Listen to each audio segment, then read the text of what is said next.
আসসালামু আলাইকুম। আজ আমি রান্না করব এই কালো কলিজা বা তিল। এটাকে আমরা দুটোটাই বলে থাকি। আর এর সাথে আছে ফ্যাপসা।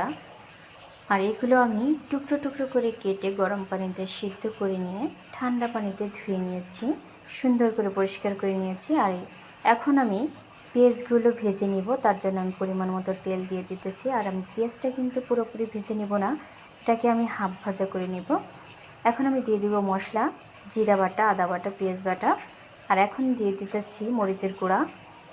এখন আমি এগুলো একটু ভেজে নিব সুন্দর করে, কারণ ভাজাটা ভালো হলে মশলাটার ঘ্রাণটা সুন্দর হবে। এখন আমি একটু পানি অ্যাড করে দেব। পানি অ্যাড করে এটাকে আমি সুন্দর করে কষিয়ে নিব। দিয়ে দিতেছি হলুদের গুঁড়া। এখন আমি দিয়ে দেবো স্বাদ মতো লবণ,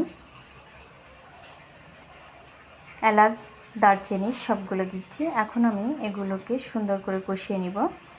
আমার মশলা কষানো হয়ে গেছে, তাই এখন এই টুকরো টুকরো করা কলিজা ফ্যাপসা এখন আমি সুন্দর করে কষিয়ে নিব আবার।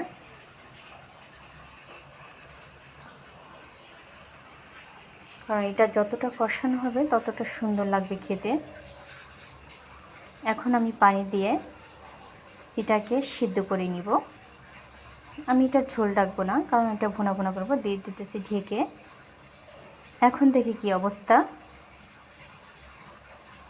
দেখেন আমারটা কিন্তু প্রায় হয়ে গেছে। এই দেখেন পারফেক্ট আমার হয়ে গেছে। এখন আমি ঢেলে নিব।